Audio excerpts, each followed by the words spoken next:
ஒரு பிராமண சமூகத்தை சார்ந்த பெண்மணி ஜெயலலிதா அம்மையாருக்கு பிஜேபி கூடாது என்கிற கருத்தில் உறுதிப்பாடு இருந்தது. மோடியா லேடியா மோதி பார்ப்போம் வா என்று சொன்னவர் தானே. அவருடைய வழித்தோன்றல்களாக இருக்கிற நீங்கள் எப்படி மனசாட்சியை விற்றுவிட்டு பிஜேபியை தோளில் சுமக்க தயாராகி விட்டீர்கள்? சில அற்பர்கள், அரசியல் அறியாமையில் உழலும் அற்பர்கள், சங்கிகளின் எடுபிடிகள், சொம்பு தூக்கிகள், நான் ஏதோ வேற வழியே இல்லாம அங்க கிடக்கிற, முட்டு கொடுக்கிறேன், தாங்கி பிடிக்கிறேன், 2 சீட்டுக்காக நிக்கிறேன் அப்படின்னு அவதூறு பரப்புகிறார்கள். அந்த கும்பலுக்கு நான் சொல்லவில்லை, என் தம்பிகளுக்கு சொல்லுகிறேன், என் உயிரின் உயிரான விடுதலை சிறுத்தைகளுக்கு சொல்லுகிறேன் என்றுதான் அதிலே விளக்கம் தந்தேன். என்ன சொன்னேன் என்றால், எனக்கு ஆப்ஷனா இல்ல, நிறைய ஆப்ஷன் இருக்கு. அந்த ஆப்ஷன்லாம் நான் ஏன் ஓபன் பண்ணி வைக்கல? அதை ஏன் நான் ஹோல்டு பண்ணி வைக்கல? நான் நினைச்சா விஜய் கிட்ட ஹோல்டு பண்ணி வைக்கலாம், எடப்பாடி பழனிசாமி அவர்கள்ட்ட ஹோல்டு பண்ணலாம். ஏன் பிஜேபி கிட்ட கூட நாளைக்கே போய் இல்லங்க நாங்க 2 MP உங்களுக்கு சப்போர்ட் பண்றோம் அப்படின்னு சொன்னா மோடி வேணான்னு சொல்லிடுவாரா? அமித்ஷா வேணான்னு சொல்லிடுவாரா? இவ்வளவு நாளா எங்களை விமர்சனம் பண்ணீங்க, எங்களை திட்டுனீங்க, கடுமையா பேசினீங்க, அதனால உங்க 2 ஓட்டு எங்களுக்கு தேவையில்லை, 2 MP எங்களுக்கு தேவையில்லை அப்படின்னு அமித்ஷாவோ மோடியோ வேணான்னு சொல்லிடுவாரா? மிக உயர்ந்த ஒரு அதிகாரியை அழைத்து என்னை பேசினார். இன்னைக்கு சொல்றேன், அகில இந்திய அளவுல டெல்லியில மிக உயர்ந்த அதிகாரியை அழைத்து பேசினார். நான் கையெடுத்து கும்பிட்டு, ஐயா எங்களுக்கு எங்க ஏற்றுக்கிட்ட கொள்கைக்கு அதுக்கும் உடன்பாடு இல்லை, மன்னிச்சிருங்க. இல்ல உங்க ஜனங்களுக்கு ஏதாவது நீங்க பண்ணலாம் இல்லையா? பிரதமரை சந்திக்கலாம் இல்லையா? நிறைய ஸ்கீம் வாங்கி கொடுக்கலாம், எஸ்சி மக்களுக்கு நிறைய ஸ்கீம் இருக்கு, அதையெல்லாம் செய்ய சொல்லுவோம். உங்களுடைய அன்புக்கு நன்றிங்க, நான் வரங்கன்னு சொல்லிட்டு வந்துட்டேன். நெருக்கடிகள் சூழ்ந்த போதும் கொள்கை நெறிப்படியே வாழ்தல் வீரம். வீரம்னா என்னடா? உனக்கு நெருக்கடி வந்தா கூட கொள்கையிலிருந்து மாறாமல் அந்த நெருக்கடிகளை எல்லாம் தாங்கிக் கொள்வதுதான் வீரம். நெருப்பு அலைக்குள் வீழ்ந்த போதும் அடிமை நெறி மீறி பாய்தல் தீரம். வீரம்னா என்ன, தீரம்னா என்ன? 10 பேர் பதுங்கி இருந்து ஒருத்தனை போய் திடீர்னு அமுக்கி பிடிச்சி கழுத்த இருக்கிறதுக்கு பேர் வீரம் கிடையாது. நோஞ்சான வெட்டிட்டு நான் பெரிய மாவீரன் போட்டுக்கிறது வீரம் கிடையாது. 100 பேர் ஒன்னா சேர்ந்து போய் ஜனம் தூங்கிட்டு இருக்கும் போது திருட்டுத்தனமா குடிசிய கொளுத்திட்டு வர்றது, குச்சி கொளுத்துறது வீரம் கிடையாது. கருப்பங்காட்டுக்குள்ள பதுங்கி இருந்து கல்லெடுத்து அடிக்கிறதுக்கு பேர் வீரம் கிடையாது. வீரம்னா என்ன நெருக்கடி தந்தாலும் எதிர்த்து நிற்பதுதான் வீரம். அதிலும் கொள்கையில் சமரசம் ஆகாமல் இருப்பேன். நீ மயக்கு மொழிகளால் எங்களை வீழ்த்த நினைத்தாலும், பதவி ஆசை காட்டி எங்களை வீழ்த்த நினைத்தாலும், அச்சுறுத்தி எங்களை வீழ்த்த நினைத்தாலும், ஏற்றுக்கொண்ட கொள்கையில் இருந்து ஒரு அங்குலம் கூட பின்வாங்க மாட்டோம். ஒரு அங்குலம் கூட பின்வாங்க மாட்டோம். இந்தியாவிலேயே வேறுபட்டு இருப்பவர்கள் விடுதலை சிறுத்தைகள். எந்த சூழலிலும் சாதியவாத சக்திகளோடும் மதவாத சக்திகளோடும் எவ்வளவு நெருக்கடி வந்தாலும், எவ்வளவு பின்னடைவை சந்திக்க நேர்ந்தாலும் அவர்களோடு தேர்தல் உறவை கூட வைத்துக் கொள்ள மாட்டோம். எவனோ வழியில போனவன் அண்ணன் வணக்கம்னு ஒரு சீட்டை கொடுத்தான், வாங்கி பார்த்தா அது மாநாட்டு. உடனே பத்திரிகையில செய்தி போடுறான், பௌர்ணமினா சித்திரை முழுநிலவு நிகழ்ச்சிக்கு திருமாவளவனுக்கு அழைப்பு. உடனே தினமலர்காரன் கொட்டை எழுத்து போடுறான். அது 2 பேரும் ஒன்னா ஆக்குறதுக்கு திமுக தலைவர் முயற்சிக்கிறாரு, 2 பேரும் சமரசமாக போறாங்க. அதுக்கெல்லாம் வாய்ப்பே கிடையாது. அப்படி ஒரு நிலையில் விடுதலை சிறுத்தைகள் சமரசம் செய்து 10 இடங்களில் வெற்றி பெற்று என்ன செய்ய போறோம்? நாக்க வழிக்க போறோமா? ஒண்ணுமே வேண்டான்னு நாங்க இருந்தாலும் இருப்போமே தவிர, பாஜகவோடு சமரசம் செய்து கொண்டு, சாதியவாத சக்திகளோடு சமரசம் செய்து கொண்டு 10 பேரை உள்ள அனுப்புறதுக்கு நான் கட்சியை நடத்த தேவையில்லை. இந்து சமூகத்திற்கு நாங்கள் எதிரிகள் இல்லை. இந்து சமூகத்தை பயன்படுத்தி அரசியல் ஆதாயம் தேடுகிற பாஜக RSS நாங்கள் எதிர்க்கிறோம், விமர்சிக்கிறோம், அம்பலப்படுத்துகிறோம். பாஜகவை எதிர்ப்பதால் நாங்கள் இந்துக்களை எதிர்ப்பதாகாது. RSS நாங்கள் விமர்சிப்பதால் ஒட்டுமொத்த இந்துக்களையும் நாங்கள் விமர்சிப்பதாக பொருளாகாது. பாமகவை எதிர்ப்பதால் நாங்கள் வன்னியர் சமூகத்தை எதிர்ப்பதாகாது. எங்களுக்கும் இந்த சமூகத்திற்கும் எந்த பிரச்சனையும் கிடையாது. நாங்கள் சகோதரத்துவத்தோடு தான் வாழ்கிறோம். தோழர்களே, இந்த நிகழ்ச்சியை நடத்துவதிலே பல சிரமங்களை நம்முடைய தோழர்கள் எதிர்கொண்டிருக்கிறார்கள். சற்றும் நாம் எதிர்பார்க்கவில்லை. வழக்கமாக ஊரக பகுதிகளில் தான், மாவட்ட பகுதிகளில் தான் நமக்கு இது போன்ற நெருக்கடிகள் வரும். அதற்கு காரணம், இந்த இயக்கத்திற்கு அனுமதி கொடுத்தால் பிற சமூகங்களை சார்ந்த சாதி சங்க பொறுப்பாளர்கள் எதிர்ப்பு தெரிவிப்பார்கள், அதனால் சிக்கல் வரும் என்கிற அச்சம் இயல்பாக காவல்துறையினருக்கு உண்டு. பிற சமூகங்களை சார்ந்தவர்கள் எதிர்க்கிறார்களோ இல்லையோ, காவல்துறையிலேயே இருக்கிற சாதியவாதிகள் அதை எதிர்ப்பார்கள். பெரும்பாலும் இது ஊரக பகுதிகளில் தான் நடக்கும். சென்னை போன்ற பெருநகரங்களில் அப்படி சாதி அடிப்படையிலான எந்த நெருக்கடியும் இதுவரை ஏற்பட்டதில்லை. அதிலும் கோயம்பேடு பகுதியில் பொதுமக்களுக்கு எந்த இடையூறும் கிடையாது. எந்த சமூகத்தை சார்ந்தவர்களின் குடியிருப்பும் இங்கே தனியே இல்லை. அவர்கள் எதிர்ப்பு தெரிவிப்பதற்கு இது நமக்கு புரியாத புதிராகத்தான் இருக்கிறது. நம்ம ராசி சரியில்லை என்று கருதுகிறேன். கிரகவாட்டம் சரியில்லை என்று கருதுகிறேன். எங்கு போனாலும் எந்த திசைக்கு போனாலும் நீ நெருக்கடிகளை சந்தித்துதான், எதிர்நீச்சல் போட்டுத்தான், நெருப்பாற்றில் நீந்தித்தான் சாதிக்க வேண்டும் என்று நமக்கு ஒரு விதி இருக்கிறது போலும். அப்படி சொன்னால்தான் அவர்களுக்கும் புரியும், நமக்கும் சற்று ஆறுதல் கிடைக்கும். நம்மை நாமே ஆற்றுப்படுத்திக் கொள்வதற்கு இது ஒரு நல்ல வழி. என்னப்பா செய்ய, நம்ம கிரகவாட்டம் சரியில்லை, இதை விட சிறந்த வழி எதுவுமே கிடையாது. ஸ்ட்ரெஸ் வச்சிக்காம இருக்கிறதுக்கு இது இந்த ஜோசியம் ஜாதகம் பயன்படும். நமக்கு வேற வழி இல்லைப்பா, நம்ம கிரகவாட்டம் சரியில்லை. எங்கேயோ நமக்கு சனியை உட்கார்ந்துருக்கிறான், ஜென்ம சனி உட்கார்ந்துருக்கிறான், பாத சனி உட்கார்ந்துருக்கிறான், என்னென்னவோ சனி சொல்றாங்க, அஷ்டம சனி அப்படின்னு ஏதோ சனி உட்கார்ந்துருக்கிறான். அதனால இப்படிலாம் விளையாடுறாங்க, இதை தாங்கித்தான் ஆக வேண்டும் அப்படின்னு நம்ம பழகி கொள்ள வேண்டும். இது நம்மை நாமே ஆற்றுப்படுத்திக் கொள்வதற்கு வேறு வழி இல்லை. எனக்கும் லாரிக்கும் ஒரு பெரிய தொடர்பு உண்டு. உண்மையிலே நீங்க உங்களுக்கு தெரியாத ஒரு செய்தி இன்னைக்கு நான் சொல்ல போறேன். உங்களுக்கு தெரியாத ஒரு செய்தியை நான் உங்களுக்கு சொல்ல போறேன். 1979 நான் சென்னைக்கு வரும்போது பியூசி முடிச்சுட்டு, பியூசினா உங்களுக்கு தெரியாது, பிளஸ் 2 இப்ப 12வது சொல்றாங்க இல்லையா, அப்ப அது காலேஜ்ல பியூசின்னு வச்சிருந்தாங்க. காலேஜுக்கு போனா ப்ரீ யூனிவர்சிட்டி கோர்ஸ். எஸ்எஸ்எல்சி முடிச்சுட்டு 11ஆம் வகுப்பு பள்ளிக்கூடத்தில் முடிச்சுட்டு காலேஜில் நேரடியாக போய் டிகிரி சேர முடியாது. அதுக்கு முன்னாடி ஒரு வருஷம் ட்ரைனிங் மாதிரி ஒரு வருஷம் படிக்கணும். அதுக்கு பேர் ப்ரீ யூனிவர்சிட்டி கோர்ஸ். அதை முடிச்சுட்டு நான் சென்னைக்கு டிகிரி படிக்க வரும்போது, வந்தாலும் போனாலும் பஸ்ஸில் ஏற முடியாது, பஸ்ஸுக்கு கொடுக்க காசு கிடையாது. அப்போ எதில் போவோம்? லாரியில் தான் போவோம். நான் இங்கேருந்து சவுகாரப்பேட்டையில் இருக்கிற லாரி ஸ்டாண்டுக்கு போய் அங்கேயே இடம் பிடிச்சி டிரைவருக்கு பக்கத்தில் உட்காந்துக்கிறது. இல்லைன்னா மேலே உட்கார வச்சுருவான், காற்று பூத்துன்னு அடிக்கும். போய் 4.5 மணி நேரம் 5 மணி நேரம் போய் தொழுதூர் இறங்கணும். அது வரல 4 மணி நேரம் வெளியே உட்காந்துருக்கணும். நான் தொழுதூரில் இறங்கி தான் பஸ் பிடிச்சி திட்டக்குடி போய் திட்டக்குடியிலேருந்து நடந்து அங்கனூர் போகணும். அப்போ பேருந்துல திருவள்ளூர் பஸ் தான் ரூட் பஸ், டவுன் பஸ் கிடையாது, இல்ல ரூட் பஸ் தான் போகணும்.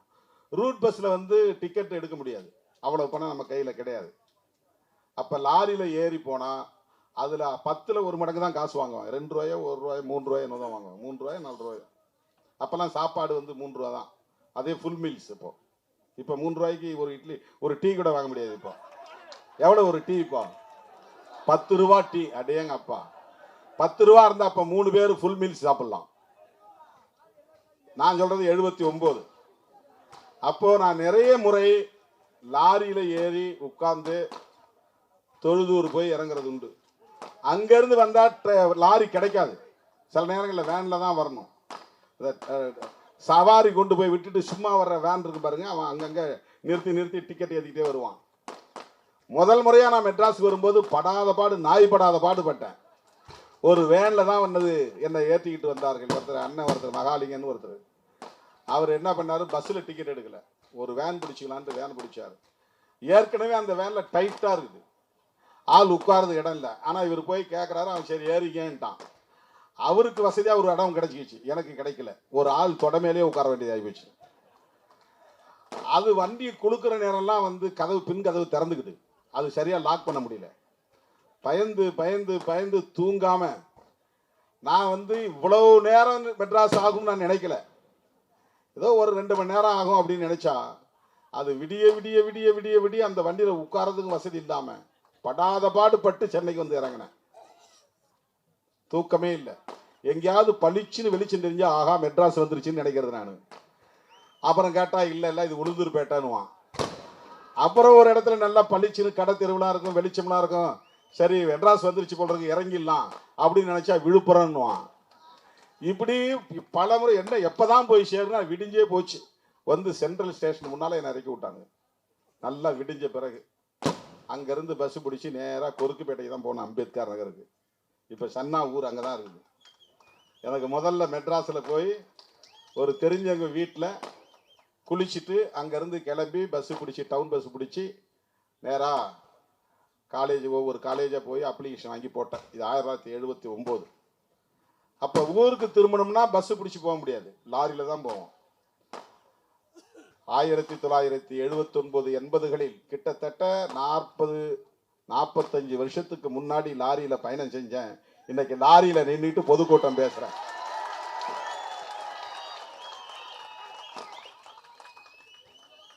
லாரியை நம்ம வந்து இழிவா பார்க்க வேண்டாம். நமக்கு இந்த நிலையை கொடுத்தவங்க வேணா சந்தோஷப்பட்டுக்கிட்டோம்.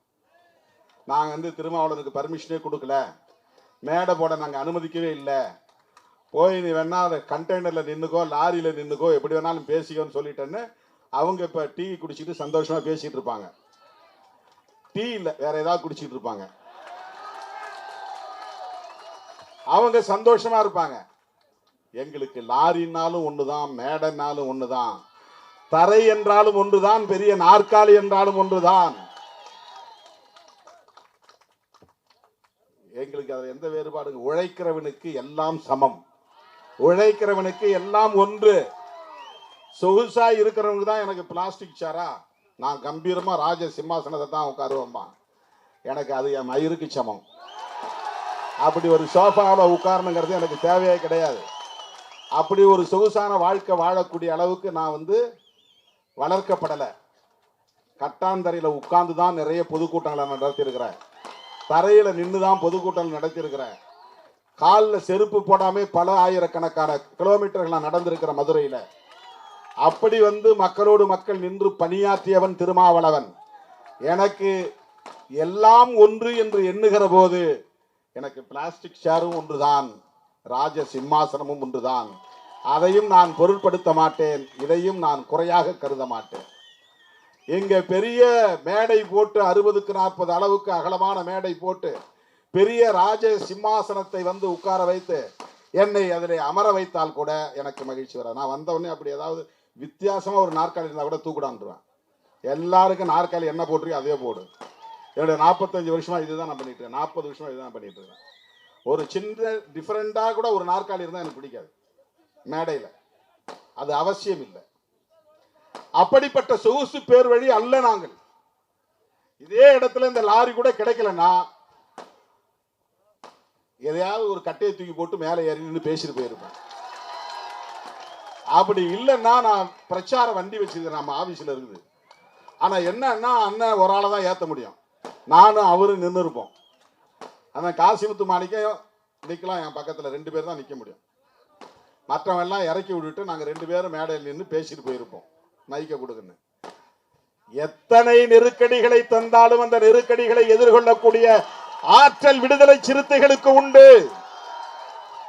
நெருக்கடிகள் சூழ்ந்த போதும் கொள்கை நெறிப்படியே வாழ்தல் வீரம். மதுரையில அண்ணா நிலையத்து முன்னால நான் நின்றுட்டு இருக்கேன் ராத்திரி 10 மணிக்கு. அப்ப எனக்கு ஒரு கவிதை எழுதணும்னு தோணுச்சு. ஏதோ ஒரு நிகழ்ச்சிக்கு அப்பெல்லாம் நான் என்ன பண்ணுவேன்னா, ஏதாவது ஒரு நிகழ்ச்சி நடத்தினா அதுக்கு ஒரு துண்டறிக்கை போடும். அந்த துண்டறிக்கையே ஒரு கவிதை வடிவில் நான் எனக்கு தெரிந்த நடையில் எழுதுவேன். அப்ப ஒரு நிகழ்ச்சிக்காக நான் அப்படியே யோசிச்சுட்டே போறேன். இந்த மதுரைக்கு தெற்க இருக்கிற பூரா அருவாள் தான் வீரத்துக்கு அடையாளம் அப்படின்னு நினைக்கிறான். அதுக்கு பதில் சொல்ற மாதிரி ஒரு கவிதை எழுதணும்னு எனக்கு தோணுச்சு. அப்ப நான் எழுதின கவிதை 2 வரி தான் எனக்கு ஞாபகம் இருக்கு. நெருக்கடிகள் சூழ்ந்த போதும் கொள்கை நெறிப்படியே வாழ்தல் வீரம். வீரம்னா என்னடா? உனக்கு நெருக்கடி வந்தா கூட கொள்கையிலிருந்து மாறாமல் அந்த நெருக்கடிகளை எல்லாம் தாங்கிக் கொள்வதுதான் வீரம். நெருப்பு அலைக்குள் வீழ்ந்த போதும் அடிமை நெறி மீறி பாய்தல் தீரம். வீரம்னா என்ன, தீரம்னா என்ன? 10 பேர் பதுங்கி இருந்து ஒருத்தனை போய் திடீர்னு அமுக்கி பிடிச்சி கழுத்த இருக்கிறதுக்கு பேர் வீரம் கிடையாது. நோஞ்சான வெட்டிட்டு நான் பெரிய மாவீரன் போட்டுக்கிறது வீரம் கிடையாது. 100 பேர் ஒன்னா சேர்ந்து போய் ஜனம் தூங்கிட்டு இருக்கும் போது திருட்டுத்தனமா குடிசையை கொளுத்திட்டு வர்றது, குச்சி கொளுத்துறது வீரம் கிடையாது. கருப்பங்காட்டுக்குள்ள பதுங்கி இருந்து கல்லெடுத்து அடிக்கிறது பேர் வீரம் கிடையாது. வீரம்னா என்ன நெருக்கடி தந்தாலும் எதிர்த்து நிற்பதுதான் வீரம். அதிலும் கொள்கையில் சமரசம் ஆகாமல் இருப்பேன். நீ மயக்கு மொழிகளால் எங்களை வீழ்த்த நினைத்தாலும், பதவி ஆசை காட்டி எங்களை வீழ்த்த நினைத்தாலும், அச்சுறுத்தி எங்களை வீழ்த்த நினைத்தாலும், ஏற்றுக்கொண்ட கொள்கையில் இருந்து ஒரு அடி கூட, ஒரு அங்குலம் கூட பின்வாங்க மாட்டோம். ஒரு அங்குலம் கூட பின்வாங்க மாட்டோம். 25 ஆண்டு கால தேர்தல் அரசியலிலும் இதை நிரூபித்து காட்டியவர்கள் விடுதலை சிறுத்தைகள். இதை உறுதிப்படுத்தி காட்டியிருப்பவர்கள் விடுதலை சிறுத்தைகள். தேர்தல் அரசியல்னா காம்ப்ரமைஸ் தான் அர்த்தம். தேர்தல் அரசியல்னா சமரசம். தேர்தல் அரசியல்னா கரப்ஷன் தான் அர்த்தம். தேர்தல் அரசியல்னா சந்தர்ப்பவாதத்திற்கு ஏற்ப நடந்து கொள்வதுதான் தேர்தல் அரசியல். ஆனா அதிலும் புதுமையை படைப்பவர்கள் விடுதலை சிறுத்தைகள். இந்தியாவிலேயே வேறுபட்டு இருப்பவர்கள் விடுதலை சிறுத்தைகள். எந்த சூழலிலும் சாதியவாத சக்திகளோடும் மதவாத சக்திகளோடும் எவ்வளவு நெருக்கடி வந்தாலும், எவ்வளவு பின்னடைவை சந்திக்க நேர்ந்தாலும் அவர்களோடு தேர்தல் உறவை கூட வைத்துக் கொள்ள மாட்டோம். இதை டிக்ளேர் செய்யறது கூட ஒரு கட்ஸ் வேணும், அதுக்கு ஒரு தில்லு வேணும், அதுக்கு ஒரு கெத்து வேணும். அது விடுதலை சிறுத்தைகளுக்கு தான் இந்திய அரசியலில் உண்டு. நாங்க டிக்ளேர் பண்றோம், சாதியவாதிகளோடும் மதவாதிகளோடும் எந்த சூழலிலும் சமரசம் செய்து கொள்ள மாட்டோம். எவனோ வழியில போனவன் அண்ணன் வணக்கம்னு ஒரு சீட்டை கொடுத்தான், வாங்கி பார்த்தா அது மாநாட்டு. உடனே பத்திரிகையில செய்தி போடுறான், பௌர்ணமினா சித்திரை முழுநிலவு நிகழ்ச்சிக்கு திருமாவளவனுக்கு அழைப்பு. உடனே தினமலர்காரன் கொட்டை எழுத்து போடுறான், அது 2 பேரும் ஒன்னா ஆக்குறதுக்கு திமுக தலைவர் முயற்சிக்கிறாரு, 2 பேரும் சமரசமாக போறாங்க. அதுக்கெல்லாம் வாய்ப்பே கிடையாது. அப்படி ஒரு நிலையில் விடுதலை சிறுத்தைகள் சமரசம் செய்து 10 இடங்களில் வெற்றி பெற்று என்ன செய்ய போறோம்? நாக்க வழிக்க போறோமா? என்ன செய்ய போகிறோம்? ஒண்ணுமே வேண்டான்னு நாங்க இருந்தாலும் இருப்போமே தவிர, பாஜகவோடு சமரசம் செய்து கொண்டு, சாதியவாத சக்திகளோடு சமரசம் செய்து கொண்டு 10 பேரை உள்ள அனுப்புறதுக்கு நான் கட்சியை நடத்த தேவையில்லை. அந்த அவசியம் எனக்கு கிடையாது. அப்படி ஒரு நிலைப்பாட்டை ஒருபோதும் திருமாவளவன் எடுக்க மாட்டான். கைகோர்த்து களமாட வேண்டும் என்று விரும்பினோம், கைகோர்த்தோம், களமாடினோம். ஆனால் தங்களுடைய அரசியல் ஆதாயத்திற்காக என்னை மட்டும் தனிமைப்படுத்தி, என்னை ஒட்டுமொத்த சமூகத்திற்கும், தலித் அல்லாத சமூகங்களுக்கும் எதிரி என்று காட்டி என் உயிருக்கே உலை வைக்கக்கூடிய அளவுக்கு போனவர்கள். அதையெல்லாம் மறந்துவிட முடியுமா? அப்படி என்ன பதவி சுகம்? அப்படி அவர்களோடு சமரசம் செய்து கொண்டு கூட்டணி வைக்க வேண்டும் என்று சொன்னால் அப்படிப்பட்ட ஒரு அரசியல் தேவையே இல்லை. ஒருபோதும் அந்த அரசியலை செய்ய மாட்டோம். திருமாவளவனை புரிந்து கொள்ள இன்னும் சில காலம் தேவைப்படும். விடுதலை சிறுத்தைகளை புரிந்து கொள்ள இன்னும் உங்களுக்கு பக்குவம் தேவைப்படும். சராசரி அரசியல்வாதிகளைப் போல சமரசம் செய்து கொள்ளுகிற சராசரி அரசியல்வாதிகளைப் போல எங்களை நீங்கள் எடை போட்டு பார்க்கிறீர்கள். அது ஒருபோதும் நடக்காது. நாங்கள் எந்த சமூகத்திற்கும் பகை அல்ல. சில கட்சிகள், சில அமைப்புகள். இந்து சமூகத்திற்கு நாங்கள் எதிரிகள் இல்லை. இந்து சமூகத்தை பயன்படுத்தி அரசியல் ஆதாயம் தேடுகிற பாஜக, RSS நாங்கள் எதிர்க்கிறோம், விமர்சிக்கிறோம், அம்பலப்படுத்துகிறோம். பாஜகவை எதிர்ப்பதால் நாங்கள் இந்துக்களை எதிர்ப்பதாகாது. RSS நாங்கள் விமர்சிப்பதால் ஒட்டுமொத்த இந்துக்களையும் நாங்கள் விமர்சிப்பதாக பொருளாகாது. பாமகவை எதிர்ப்பதால் நாங்கள் வன்னியர் சமூகத்தை எதிர்ப்பதாகாது. எங்களுக்கும் இந்த சமூகத்திற்கும் எந்த பிரச்சனையும் கிடையாது. நாங்கள் சகோதரத்துவத்தோடு தான் வாழ்கிறோம், வசிக்கிறோம். கோயம்பேட்டிலே வந்து பாருங்கள், எவ்வளவு தோழர்கள், வன்னியர்களும் ஆதி திராவிடர்களும் இங்கே ஒற்றுமையாக இருக்கிறார்கள். எல்லா சமூகங்களை சார்ந்தவர்களும் ஒற்றுமையாக இருக்கிறார்கள். விடுதலை சிறுத்தைகள் கட்சி இது போன்ற நெருக்கடிகளை எல்லாம் கடந்துதான் வந்திருக்கிறது. காவல்துறையில் இருப்பவர்களும் சரி, அரசியல் களத்திலே இருப்பவர்களும் சரி, ஒருவேளை மறந்து போயிருந்தால் நாங்கள் நினைவூட்டுகிறோம். எத்தனையோ அடக்குமுறைகளை தாண்டி வந்திருக்கிறோம். அதையெல்லாம் விவரிக்க முடியாது, ஒரு நிகழ்விலே சொல்லிவிட முடியாது. இன்றைக்கு தமிழ்நாட்டிலே 60 அடி உயரத்தில் திருமாவளவனுடைய மணிவிழாவை ஒட்டி 100க்கும் மேற்பட்ட இடங்களில் கொடிக்கம்பம் ஏற்றிய பிறகுதான் நீதிமன்றத்தின் மூலமாக தீர்ப்பு தருகிறார்கள், எல்லா கொடிக்கம்பங்களையும் அகற்றுங்கள் என்று. பாருங்க, சென்னை முழுவதும் திரும்புகிற திசையெல்லாம் விடுதலை சிறுத்தைகளின் விளம்பரம் இருந்தது. ஒட்டுமொத்தமாக சென்னையிலேயே விளம்பரம் எழுதக்கூடாது என்று ஆணை போட்டார்கள். கார்ப்பரேஷன் மாநகராட்சியே போய் எல்லா விளம்பரங்களையும் அழித்தார்கள். ஏன்னா விடுதலை சிறுத்தைகள் விளம்பரம் எழுதுகிறார்கள். விளம்பரங்களை அழித்தீர்கள், விழுந்து போனோமா? கொடிக்கம்பங்களை வெட்டி சாய்த்தீர்கள், சாய்ந்து போனோமா? மாவட்டத்திற்குள்ளே நுழையக்கூடாது என்று தடுத்தீர்கள், நாடாளுமன்றத்திற்குள்ளே நுழைந்து விட்டோமே. கடலூர் மாவட்டத்திற்குள்ளே நுழையக்கூடாது என்று தடை விதித்தீர்கள். எந்த திருமாவளவனை கடலூர் மாவட்டத்திற்குள் நுழையக்கூடாது என்று தடுத்தீர்களோ அந்த திருமாவளவன் இன்றைக்கு கடலூர் மாவட்டத்து மக்களால் தேர்ந்தெடுக்கப்பட்டு நாடாளுமன்றத்திற்குள்ளே ஒரு முறைக்கு 3 முறை நுழைந்திருக்கிறான். நுழையக்கூடாது என்றால் நுழைவோம், நடக்கக்கூடாது என்றால் நடப்போம், பேசக்கூடாது என்றால் பேசுவோம், கூட்டம் போடக்கூடாது என்றால் மாநாடே போடுவோம். இதெல்லாம் நான் வெறும் சவடால் விடல, வெற்றி சவடால் விடல, மேடைக்கு பேசல. இதெல்லாம் கடந்த காலங்களில் செய்து முடித்து விட்டு பேசுகிறேன், நடத்தி காட்டி விட்டு பேசுகிறோம், சாதித்து காட்டி விட்டு பேசுகிறோம்.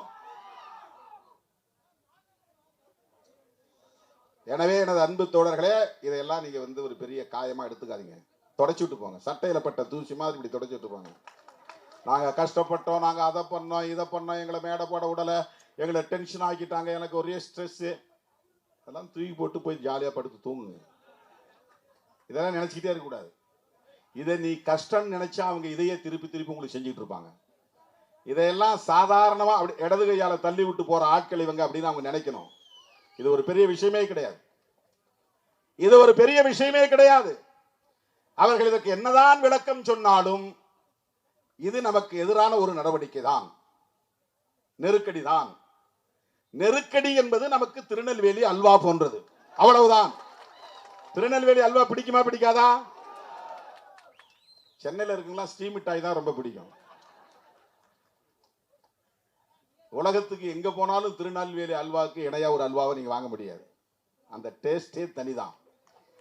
அந்த மாதிரி காவல்துறை நெருக்கடி தருகிற போதெல்லாம் எங்களுக்கு திருநெல்வேலி அல்வா மாதிரி, அதை நாங்கள் ஒரு பொருட்டாக எடுத்துக்கொள்வதே இல்லை.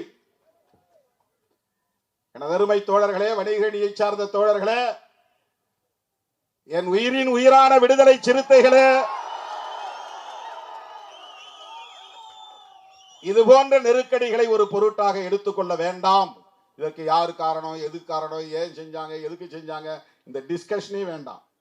சோசியல் மீடியாவில் ஏதாவது எழுதுறது அதெல்லாம் கூடவே கூடாது, அதை கடந்து போயிட்டே இருக்கணும். இந்த வேலை முடிஞ்சுதான், இன்னைக்கு முடிஞ்சுது, அடுத்து நாளைக்கு என்ன வேலை? 6ஆம் தேதி சிதம்பரத்துக்கு வாங்க, எல்லாம் அங்க தேர்தல் அங்கீகார வெற்றி விழா.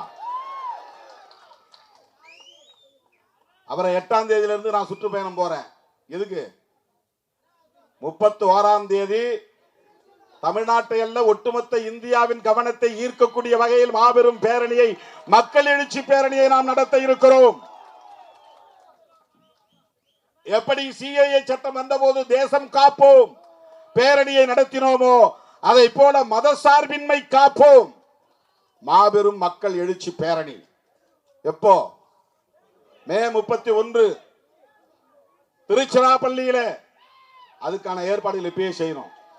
எல்லோரும் நீலச்சட்டை அணிந்து வர வேண்டும். இப்போ டைலரை பார்த்து அளவு கொடுத்துருங்க. நல்லா ஃபுல் ஹேண்ட், யாரும் ஆஃப் ஹேண்ட் போட்டு வரக்கூடாது, ஃபுல் ஹேண்ட் போட்டு வரணும். முடிஞ்சா சிவப்பு டை கட்டிட்டு வந்துருங்க. டை கட்டுறவங்க டை கட்டுங்க.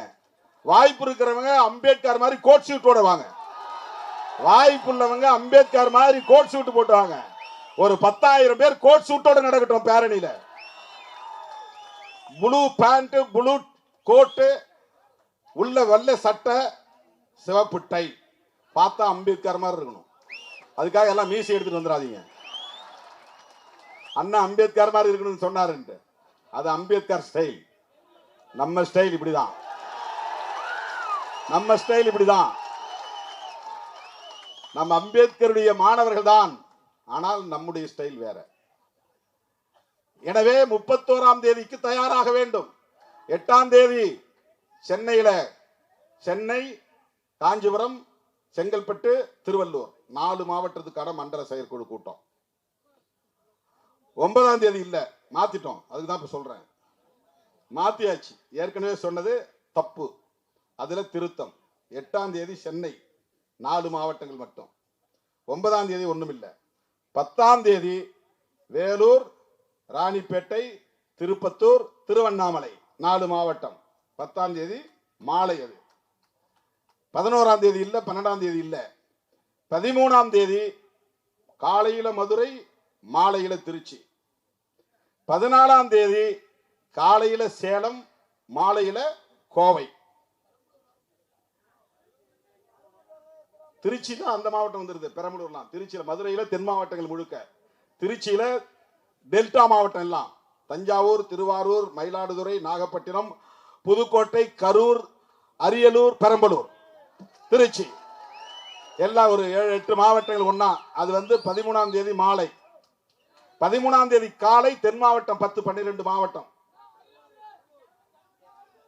14ஆம் தேதி காலையில சேலம், மாலையில கோவை. 15ஆம் தேதி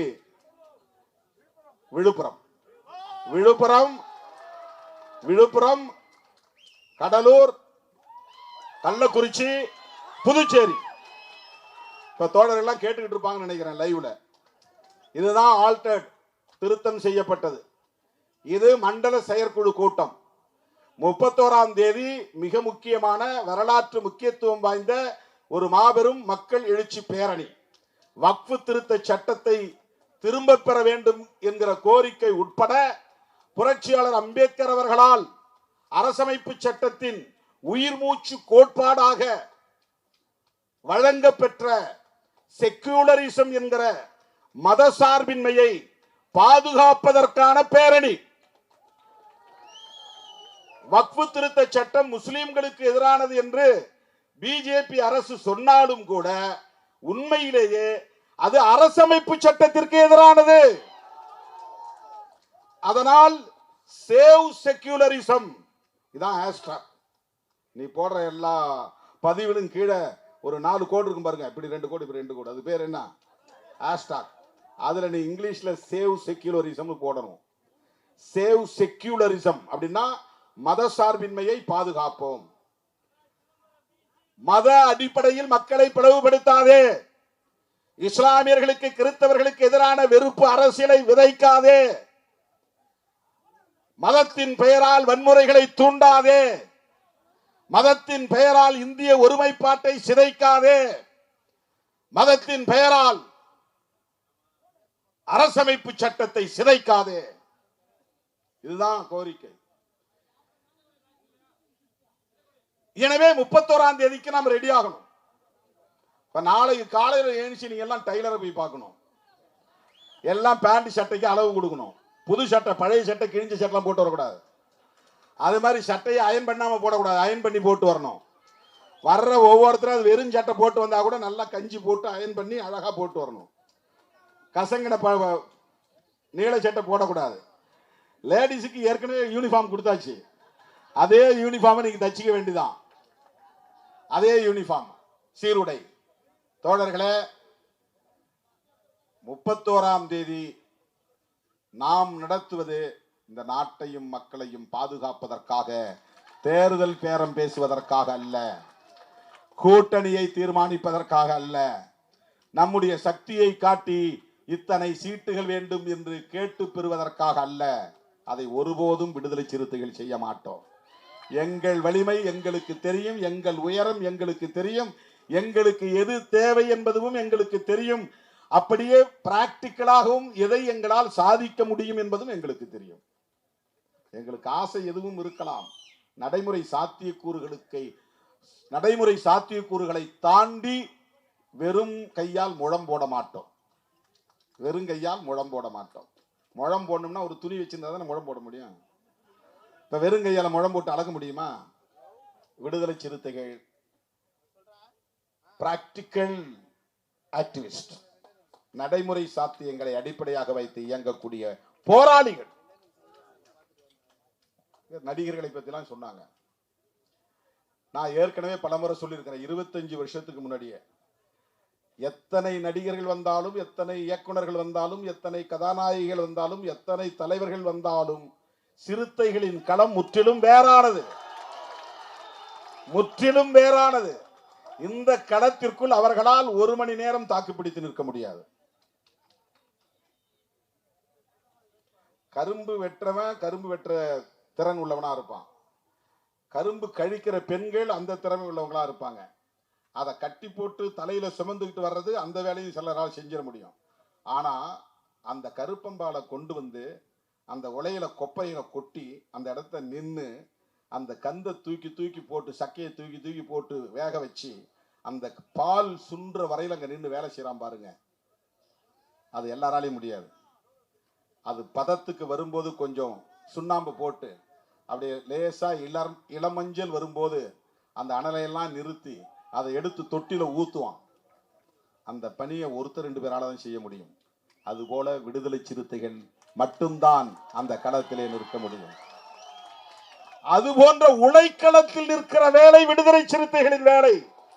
இது ஏசிக்குள்ள உட்கார்ந்துட்டு செய்யற அரசியல் இல்லை. விடுதலை சிறுத்தைகளின் அரசியல் வீட்டுல ஏசி, இறங்கினா கார்ல ஏசி, இறங்கி போனா ஹோட்டல்ல ஏசி, ரூம்ல இருந்து வெளியே வந்து ரெஸ்டாரண்ட்ல வந்தா ரெஸ்டாரண்ட்ல ஏசி, கொஞ்ச நேரம் அந்த சூரியல நின்று கையை காட்டிட்டு திருப்பி போய் ஏசியில உட்கார்ந்துக்கிறது.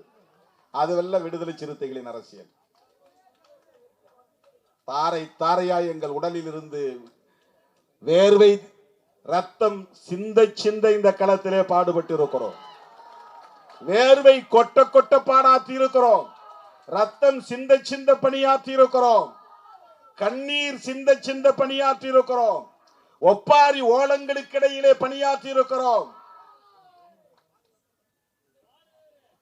ஒருபுறம் காவல்துறையின் நெருக்கடிகள், இன்னொரு புறம் சாதி வெறியர்களின் நெருக்கடிகள், இன்னொரு புறம் மதவெறியர்களின் நெருக்கடிகள், இன்னொரு புறம் அதிகார வர்க்கத்தின் ஆளும் சக்திகளின் அரசியல் சக்திகளின் நெருக்கடிகள், ஊடகங்களின் புறக்கணிப்புகள், இவளையெல்லாம் கடந்து வந்திருக்கிறோம்.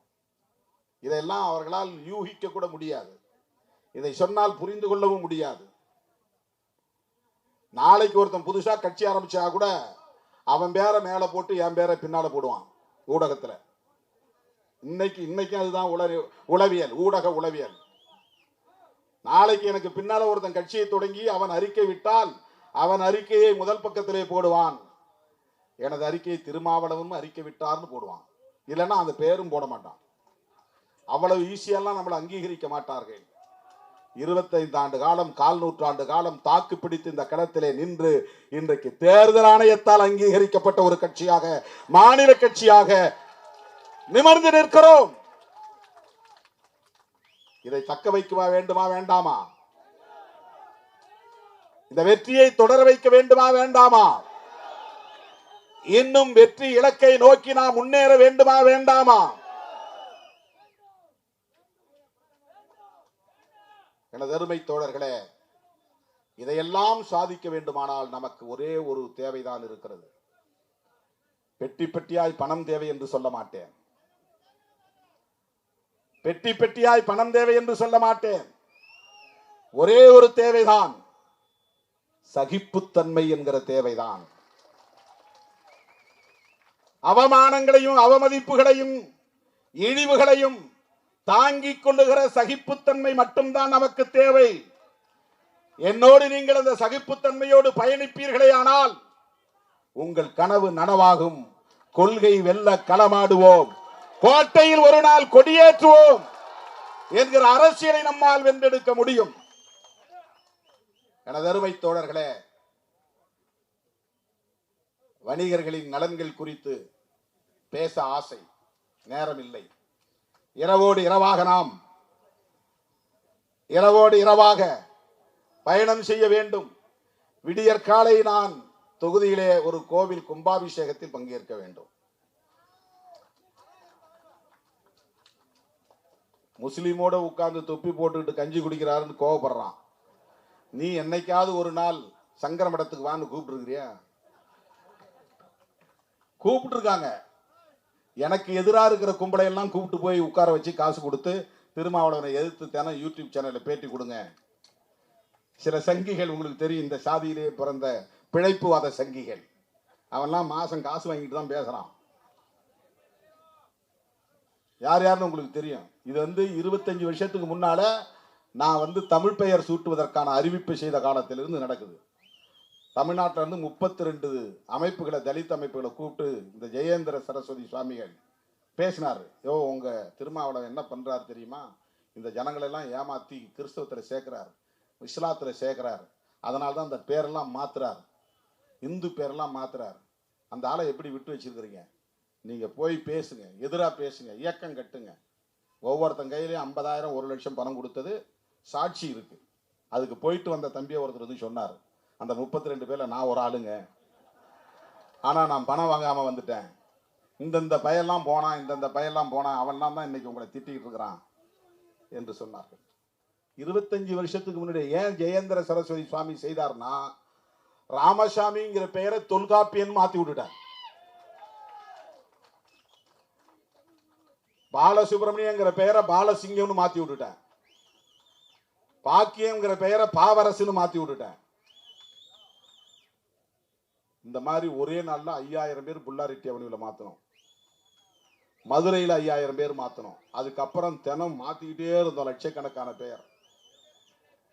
என்னடா இந்து பெயர்களை பூரா இவன் மாத்துறான்னு அவருக்கு கோபம் வந்துருச்சு. நமக்கு எதிராக இன்னைய வரல அந்த வேலை நடந்துகிட்டு இருக்கு.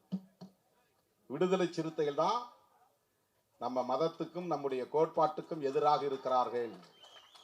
நாங்க மதத்துக்கு எதிராக இல்லை, உங்கள் சதி அரசியலுக்கு எதிராக இருக்கிறோம், உங்கள் அரசியல் கோட்பாட்டுக்கு எதிராக இருக்கிறோம். நீங்கள் சாதி வாழ்கை என்று சொல்லுகிறீர்கள், நாங்கள் சாதி ஒழிகை என்று சொல்லுகிறோம். நீங்கள் கோல்வாக்கரின் பிள்ளைகள், நாங்கள் அம்பேத்கரின் பிள்ளைகள். நீங்கள் வீர சாவர்கரின் பிள்ளைகள், நாங்கள் பெரியாரின் பிள்ளைகள். எப்படி ஒத்து போகும்? எப்படி ஒத்து போகும்? நாங்கள் அம்பேத்கரின் பிள்ளைகளாகவும் பெரியாரின் பிள்ளைகளாகவும் இருப்பதால் தான் திராவிட முன்னேற்ற கழகத்தின் தலைமையிலான மதசார்பற்ற முற்போக்கு கூட்டணியில் நாங்கள் உறுதியாக நீடிக்கிறோம். அதிமுக தோல் மீது ஏறி சவாரி செய்கிறது பாஜக. 2021 அதிமுகவோடு கூட்டணி வைத்துதான் இன்றைக்கு இவர்கள் இந்த அளவுக்கு ஆட்டம் போடுகிறார்கள். அவர்கள் வாங்கிய வாக்குகள் எல்லாம் அதிமுக வாக்குகள், அது பிஜேபி வாக்குகள் அல்ல. பிறகு வெளியேறி வந்தார்கள். 2024 நாடாளுமன்ற பொதுத் தேர்தலை தனித்து சந்தித்தார்கள்.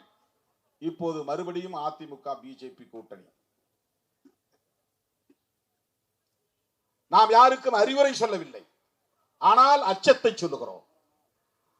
அதிமுக என்கிற ஒரு கட்சி தமிழ்நாட்டிலே வலுவாக இருந்தால்தான், திமுக அதிமுக என்கிற 2 கட்சிகளும் வலுவாக இருந்தால்தான் பாரதிய ஜனதா என்கிற RSS அரசியல் அணி இங்கே வேரூன்ற முடியாது என்பது கடந்த கால வரலாறு. ஜெயலலிதா அம்மா இருந்த போதும், கலைஞர் இருந்த போதும் அவர்களால் வாலாட்ட முடியவில்லை. இப்ப கலைஞரும் இல்லை, ஜெயலலிதாவும் இல்லை. எப்படியாவது உள்ளே ஒரு இயக்கத்தின் தோளில் ஏறி அவங்க ஓட்டை வாங்கி அது எங்க ஓட்டுன்னு காட்டி நாங்க வளர்ந்துருவோம்னு கற்பனையா கணக்கு போட்டு கொண்டிருக்கிறார்கள். அதற்கு ஏன் இடம் கொடுக்க வேண்டும் அதிமுக? இதுதான் என்னுடைய கேள்வி. நீங்கள் ஜெயலலிதா அம்மையார் இல்லாமலேயே 65, 66 இடங்களில் வெற்றி பெற்றீர்களே. அதிமுக வலிமையோடு தானே இருக்கிறது. அதிமுகவினுடைய வாக்காளர்கள் யாரும் சிதறவில்லையே. ஜெயலலிதா அம்மையார் இல்லை என்பதனால் அவர்கள் யாருக்காவது மாற்றி போட்டார்களா?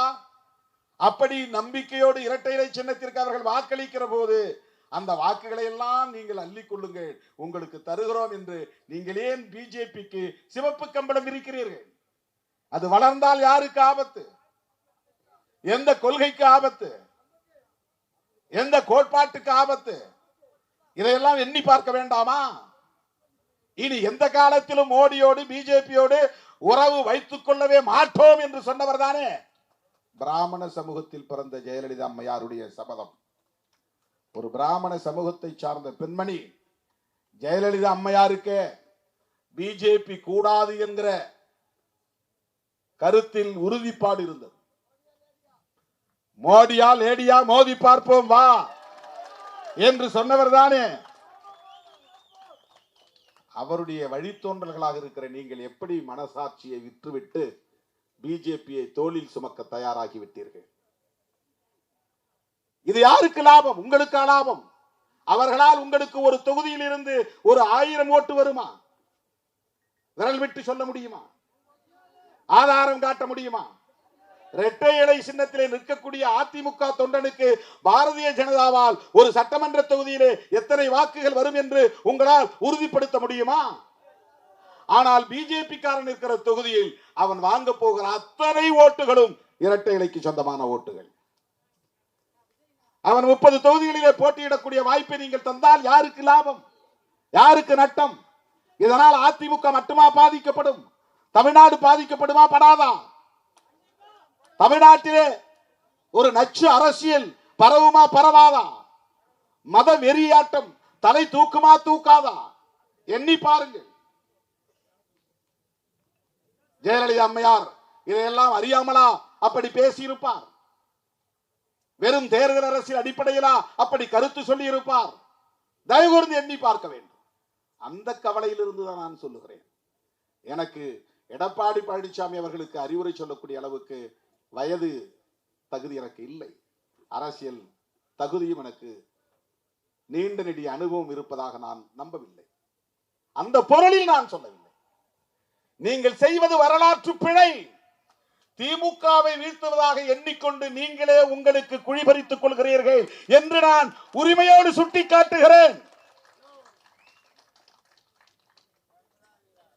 அண்ணன் இங்க சொன்னார், காசிமுத்து மாணிக்கம் அவர்கள்.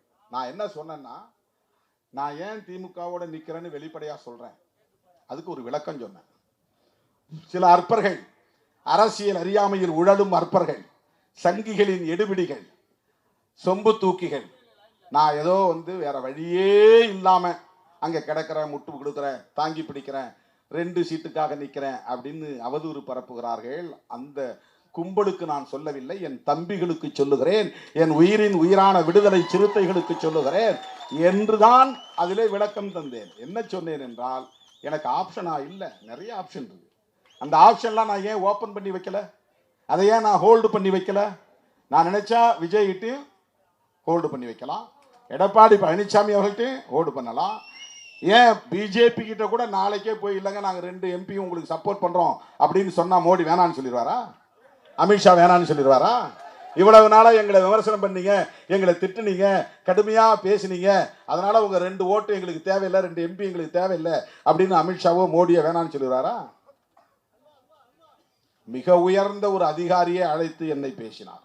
இன்னைக்கு சொல்றேன், அகில இந்திய அளவுல டெல்லியில மிக உயர்ந்த அதிகாரியை அழைத்து பேசினார். நான் கையெடுத்து கும்பிட்டு, ஐயா எங்களுக்கு எங்க ஏற்றுக்கிட்ட கொள்கைக்கு அதுக்கும் உடன்பாடு இல்லை, மன்னிச்சிருங்க.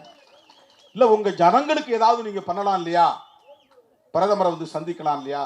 நிறைய ஸ்கீம் வாங்கி கொடுக்கலாம், எஸ்சி மக்களுக்குன்னு நிறைய ஸ்கீம் இருக்கு, அதையெல்லாம் செய்ய சொல்லுவோம். உங்களுடைய அன்புக்கு நன்றிங்கய்யா, நான் வரங்கய்யான்னு சொல்லிட்டு வந்துட்டேன். இது 100 விழுக்காடு நடந்தது, 100 விழுக்காடு சத்தியம். இது நடந்தது. கொஞ்சம் நான் மனம் மாறினா என் வாழ்க்கையே வேற தானே, இந்த கட்சியின் நிலையே வேறு தானே. இப்ப இந்த இடத்துல நீங்க அனுமதி கொடுக்காம உங்களால் தடுத்திருக்க முடியுமா? இங்க வராதுன்னு உங்களால் சொல்லியிருக்க முடியுமா? கடைசி நிமிஷம் லாரியில போட்டு கூட்டம் போட்டுக்குன்னு உங்களால் சொல்ல முடியுமா? தட தட தட தடன்னு ஓடி வந்து, ஐயா வாங்க வாங்க வாங்க வாங்க, எங்க வேணாலும் கூட்டம் போட்டுங்க, எப்படி வேணாலும் மேடை போட்டுங்க, அப்படிதானே உங்களால சொல்ல முடியும்? கையில பவர் இருந்தா. இப்ப இதெல்லாம் தெரியாமல நாங்க இருக்கிறோம். இதெல்லாம் தெரிஞ்சும் இந்த கதவை, எங்க வீட்டு கதவை சாத்துறோம், உங்க வீட்டு கதவை இல்லை. இந்த கதவை சாத்துறோம்னா என் வீட்டு பக்கம் யாரும் நுழைஞ்சிடாதீங்கன்னு சாத்துற, இந்த பக்கம் கதவை சாத்துறேன், இவன் எவனும் இந்த பக்கம் நுழைஞ்சிடக்கூடாதுன்னு கதவை சாத்துறேன், இந்த பக்கம் இருக்கிற கதவை சாத்துறேன். ஒரு கதவை மட்டும் திறந்து வச்சிருக்கிறேன், பின்பக்க கதவு எதுவுமே திறந்து வைக்கல. நாங்கள் மதசார்பற்ற முற்போக்கு கூட்டணி, இதுல நான் உறுதியாக இருக்கிறோம். அந்த கூட்டணியை உருவாக்கியதில் திருமாவளவனுக்கும் பங்கு உண்டு.